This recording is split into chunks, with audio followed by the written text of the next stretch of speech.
company holiday is just, one of the ways to help our people just dedicate the time they need to devote, whether it's to a family member or a friend or to themselves for that matter.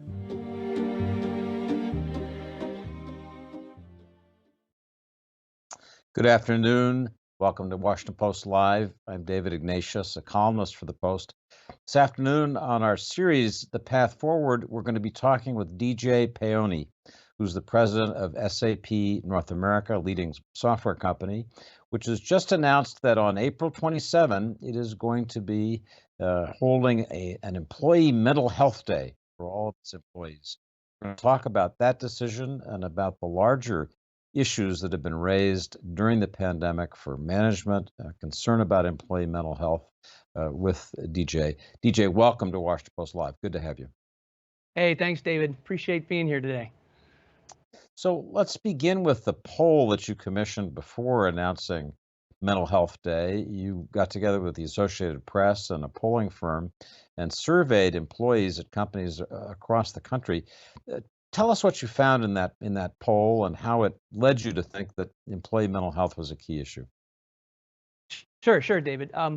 Like many leaders at SAP, I've certainly been paying close attention to what our employees and our customers have been telling us, right? And through our remote work pulse surveys utilizing Qualtrics, and also by picking up the phone. But we've certainly seen a wide range of feedback over the past several months, and we've been responding as best as we can. So the survey results have certainly been quite telling.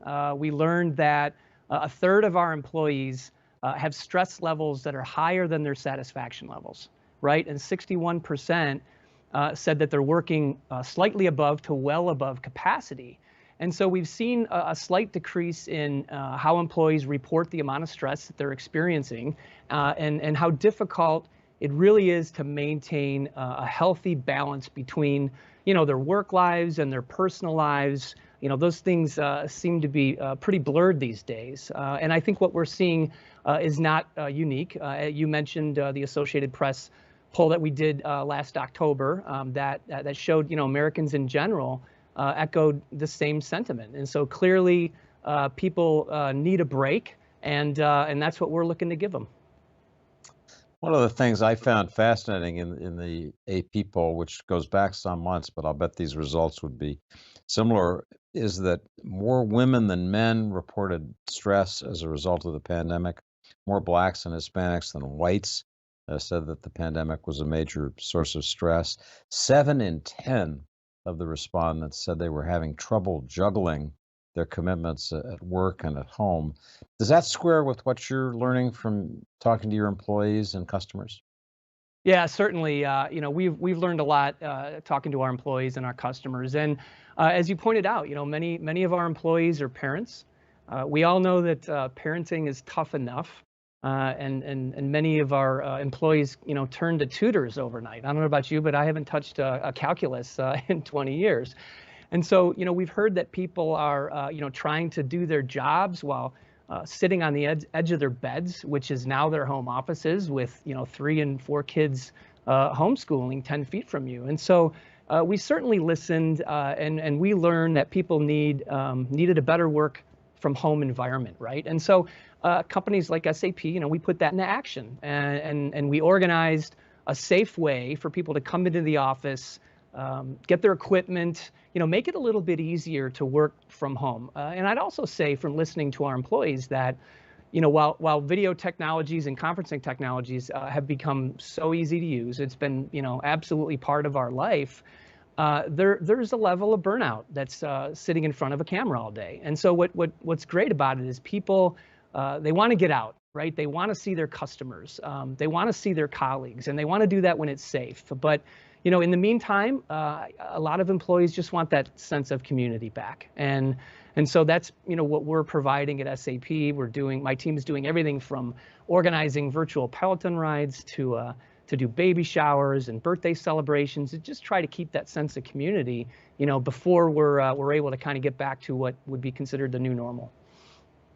So in the scope of those actions to try to help your employees, why did you decide to make this mandatory mental health day And how do you expect employees are going to use that time and deal with it? Well, like we talked about, we've done a lot of polling of our employees to understand what they're going through, what they're feeling, and actually last year in May, in the middle of May, I said, you know what, people aren't used to this. You know, people need a break. People are sitting in front of their cameras all day long, need to shut it down. And so what I did was I devoted a day that was completely away from work, put down the iPad, put down the laptop.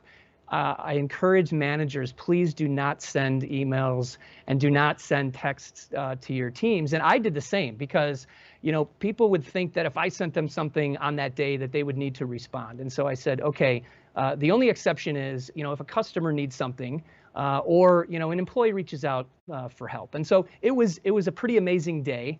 I received hundreds of texts and selfies and emails of people that were out just, you know, walking with their family or out hiking or out playing golf or do whatever it is that they do away from work without having to think that they have to look at their phone and respond to emails. And so I brought this to our executive board and said, we need to make this a global holiday for SAP. And they said, no brainer, let's do it. And so, you know, I said, well, I don't want to take credit for the sun rising, meaning putting it on a Monday or a Friday, because a lot of people take Mondays and Fridays off. So we wanted to put a day in the middle of the week so that people could take some vacation around it, because we found that over the course of the last year at SAP, over 300,000 vacation days went unused, right? People weren't using them. And so it's going to be a great day. I'm already getting texts. We sent a reminder out this morning to all of our employees, not that anybody needs a reminder for next week's day off, but I've already gotten a bunch of emails talking about what their plans are for the day. So I think it's going to be a real exciting for our employees. It's a cool idea. I was just curious whether you got any pushback from employees who said, "Hey, boss, I'm fine. I'm not stressed. I don't need to take the day off." Anybody react negatively in that way? I didn't get any. I'm sure maybe some people may have done that, but I didn't see any of that. I would say that more people were just excited about it. And more people were excited about the fact that they can just turn it off, shut it down. You know, our employees are at the heart of everything that we do. And so we need them at their best. And I think that they're, you know, certainly our most important asset. And but no, I haven't received any negative. I've only received the positive, like, thank you for this day. And I can't wait for next week to see some of the texts and some of the emails and pictures of what people are doing for fun out there. We'll ask you later how people spent their mental health day and whether they're more productive afterwards. I want to turn to the broader question that we're all thinking about. I'm sure you are at your company, which is how life will be different for us as companies, as employees in the future after the pandemic. What changes that we've experienced over this last year will end up being permanent? What will be on your list of changes that are going to stick? Yeah, so certainly, you know, COVID's affected the world in so many different ways. And before we get into it, I just wanted to call out all the frontline workers. You know, they're certainly the heroes in my eyes, and I wanted to thank them for, you know, putting their lives on the line to keep people safe.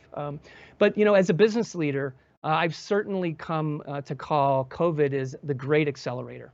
Right, the world was already moving faster than it ever had pre-pandemic. And I think COVID, you know, certainly put everything on fast forward, and it's accelerated so many trends. A company's culture, right, for example, was very important, obviously pre-pandemic, and now, like, you have to win the culture game, or it's game over for you. Because I think now more than ever, you know, things like work-life balance are at the top of every employee. It's at the top of their minds as they decide, do I stay at the company or do I not stay at the company? And I use the word decide on purpose because, you know, the pre-pandemic term certainly was that employees had choice.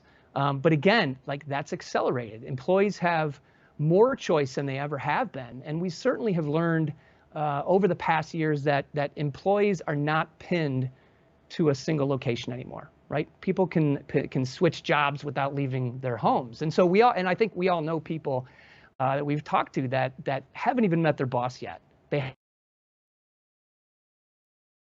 Things are going to change. But we also know that like we've talked about, mental health should be at the top of every board agenda. It's now out in the open more than ever before. I think people are not afraid to have the conversations. So I think at this moment, it's accelerated all of the aspects of our personal lives, our work lives, which today, like I said earlier, seem to be pretty blurred. And so, when COVID hit, much of our routines were turned upside down. And again, I think COVID has reinforced that culture is more important than it ever has been. And so SAP certainly has a culture of taking care of our employees. And step one, is listening, listening and understanding. We talked about that in some of the pulse surveys that we've done. And so when I look at the future of work and I look at the future, it's here right now, right? Those conversations are certainly accelerated. Many companies are using the experiences that we're going through right now as an opportunity to completely redesign the workplace, right? Most traditional jobs were designed to be in the office, right? The default position was you need to be in 9 to 5, Monday through Friday, and productivity used to be judged on how early or how late you stayed at work. Like, wow, look at that go-getter. It's 6:30 and they're here.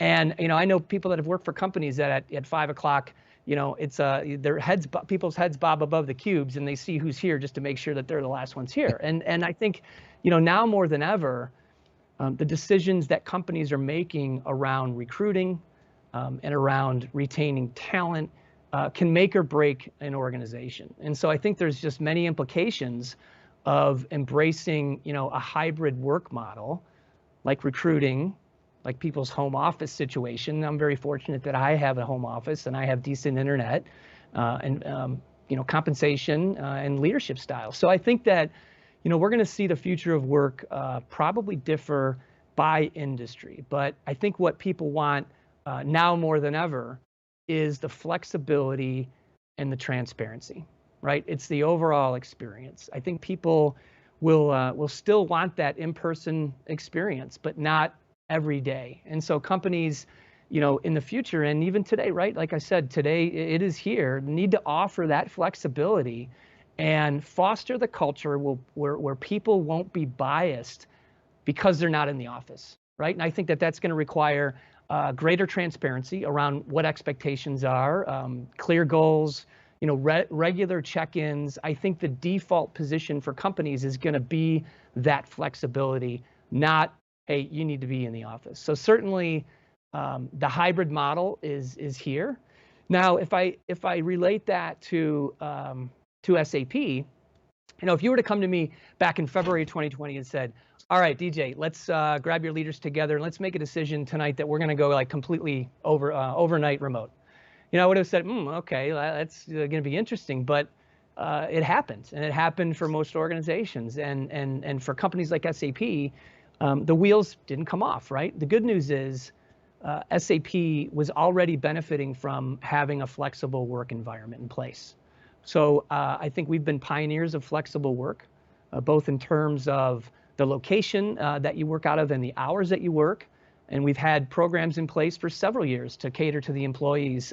Flex Appeal, which is allowing employees to work non-traditional hours. Before COVID, nearly 33% of our 29,000 North America-based employees were working remotely already.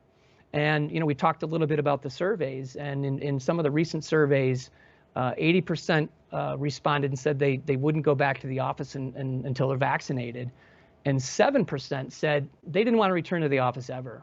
So 93%, hey, after the pandemic, we want to return to the office in some fashion. So I think the future of businesses and organizations and how they're going to treat their employees is around the conversations not being centered around, hey, who's in the office today, right? They should be centered around who should be involved, and that employee experience certainly during the pandemic has guided us on how we approach office openings and when it's safe to do so. So I think that's a little bit on kind of where I see things are right now and where they're headed.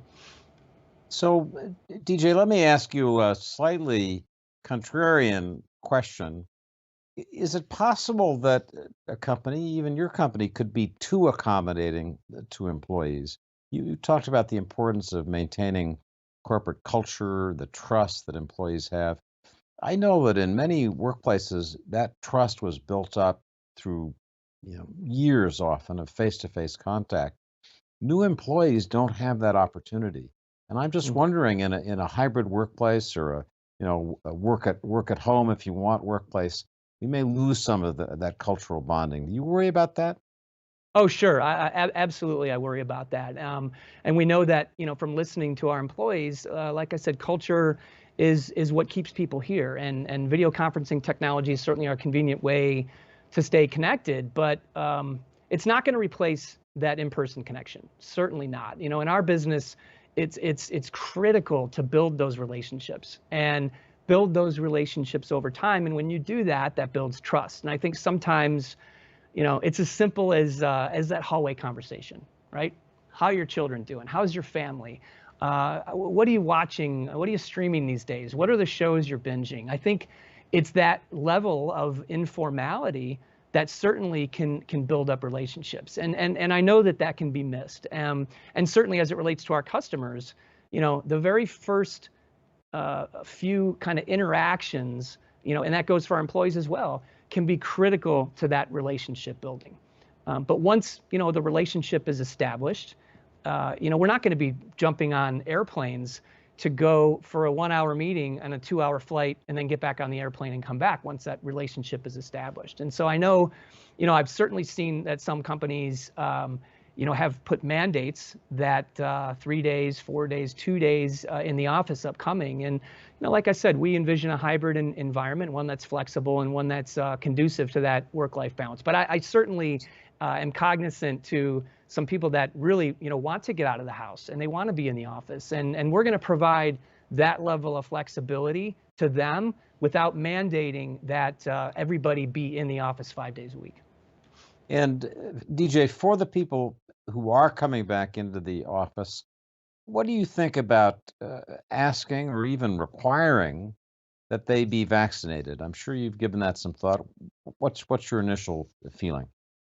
Yeah, David, I mean, we certainly have given that a lot of thought. We have a crisis management team where that certainly has been a topic of conversations. Vaccines are obviously becoming more and more available. And at this point, getting vaccinated is a personal decision. And it's one that we definitely encourage involves, consulting your doctor. But SAP at this point is not going to require employees to be vaccinated to return to the office once the offices are safely opened. However, our customers and our partners, right, they may have different requirements. And so we certainly recognize that each situation is different, but we're just going to continue to ensure that employees have, a safe environment to work in, and the vaccination, will be up to them. And if an employee says, "I just don't feel safe coming in if I'm not confident that my coworkers have been vaccinated," you're just going to let that person work from home? How do you handle that?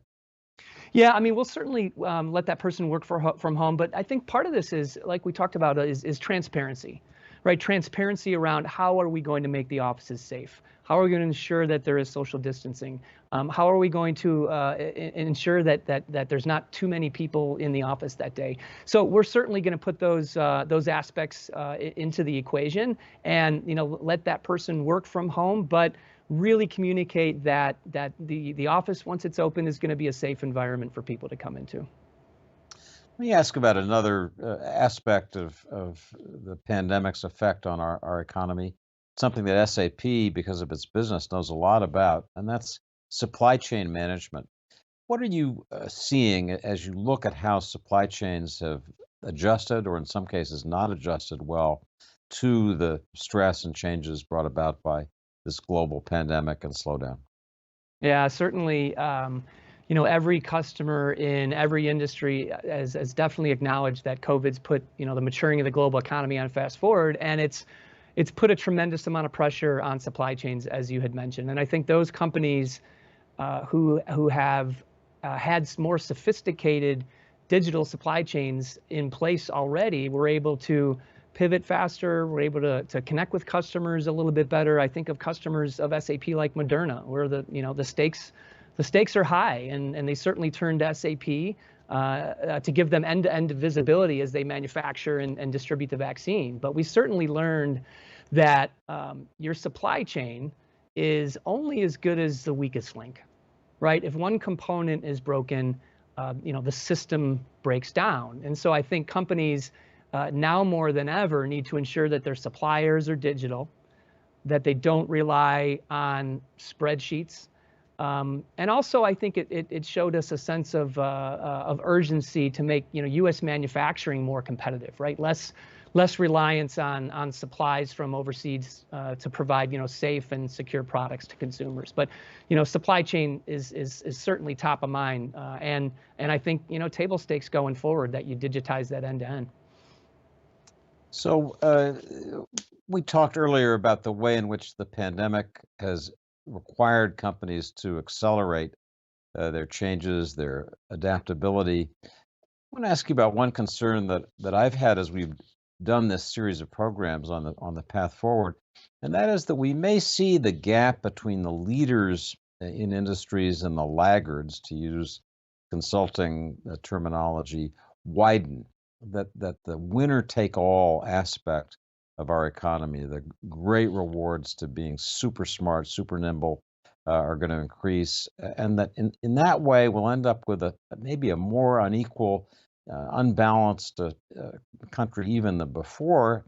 That was a problem for America going into the pandemic. What do you think about that concern? Yeah, I certainly think that companies, need to put a lot of emphasis on their employee well-being, and for SAP, our employees are at the center of everything that we do, and I think the simple fact is that taking time off for each of us individually and ensuring that we have happy employees means happy customers. And I think that the more that we focus on that and that mental health aspect of it, and being able to provide a safe work environment, I think even the smaller companies, certainly will thrive during this. And I think that what we've seen from a cloud computing perspective is, I certainly believe that companies who have viewed cloud computing as a journey and not a destination are going to see more success. And I think the pandemic has validated that the cloud's, the value proposition of the cloud. And I think that has certainly leveled the playing field for some of the smaller companies that historically didn't have the resources to compete, right? So I think that will level the playing field, and I think if people focus on the mental health aspect and focus on hiring and retaining the right talent, I think the economy will be healthy, vibrant, and cloud computing certainly has helped those smaller companies do that. And explain to me, and I'm sure to a number of our viewers, what you mean when you say that people should see the cloud as a journey and not a destination. Break that down for me. Yeah, David. So the cloud, it's an iterative process. It's things don't happen overnight, right? And so I think many companies are getting away from being IT houses if that's not their core business. And so you see many consumer product companies moving to the cloud. It certainly takes time. People have had infrastructures in place for many years, and so now that cloud technology is providing flexibility, it's providing scale, it's providing adaptability. Customers and companies are certainly more interested in that. And in SAP, we just announced a rise with SAP, and so we certainly have heard customers say that we need SAP to help them move to the cloud over time. So it's an iterative process. It's certainly a journey and not a destination or a point in time. I got one final business question, and then I want to turn back to Mental Health Day. But just curious whether you think when we emerge from the pandemic, we're going to see employees shifting their workplaces. Your polling found over the course of this last year that 1 in 4 employees was thinking about changing where they were working. But I'm curious about in the future whether employees will feel frustrated with the company environment that they have, go looking for work, be exposed to how other companies are treating their employees? What's your expectation that we'll see a Yeah, reshuffling of the workforce? yeah, David, I think the stat is certainly not overly surprising. I guess the 1 in 4 stat certainly depends on where you work, and I know throughout the conversation we talked a lot about culture, and if the culture of the company is a little bit toxic, where people's opinions aren't heard, where you don't have core values, or where you work in an environment where management says one thing but does another, I bet the numbers may be even bigger than 1 in 4. I certainly think that COVID accelerated the fact that employees have more choice, like we talked about. So, reducing turnover, you need a flexible work environment with competitive pay, competitive benefits, and I certainly believe that there are probably a certain number of people that are sitting tight during the pandemic and waiting to see what happens, and maybe a little bit restless to do new things because they see the light at the end of the tunnel. But I think when you think about it, with remote work being the default, you can switch jobs pretty easily. You can switch jobs without even leaving your house, right? I think we all know people who have done that, and I think that is certainly bad news for companies that provide a less than stellar work environment and a less than stellar work experience. But I think that's certainly good news for companies like SAP that have really fully invested in their people, invested in a safe environment, and career development and talent management is more important than it ever has been before. We certainly have changed the environment from a, hey, just speak up if you need help, to a, are you okay? Let's have the conversation. And so I think with that and that culture, I'm certain that the numbers are going to be a lot less than 1 in 4. So I'm grateful to you for helping us to all think about a topic we haven't talked about much, certainly on Washington Post Live during this pandemic, and that's employee mental health. It's an issue. We'll think about it more. We'll come back and talk to you another time. I have to ask you a final question, and that is, how are you going to spend your mental health day off? What are your plans? Oh, David, I'm going to put my phone down. I'm going to go outside, do something outdoors with my wife, and we're just going to enjoy the day and hope that the weather is conducive to doing something outside, and just take our mind off things for a little bit and enjoy the day. So I'm looking forward to it. So that's a nice thought. It's one to leave all of you with. So today, as everybody knows, is Earth Day, and we have more programming ahead. I want to thank DJ Paoni for talking with us about these mental health issues. We'll be coming back today at 3:30 with former Vice President Al Gore to talk about climate change, environmental issues, and then at 4:30, Lisa Jackson, who's Apple's Vice President of Environment, will be our guest on our series, Protecting Our Planet. Please join us for those. I'll be back next week to talk with the Chief Executive of United Airlines about whether we're seeing, as the numbers suggest, a rebound in air travel. Thanks to all of you for joining us. We'll see you later today.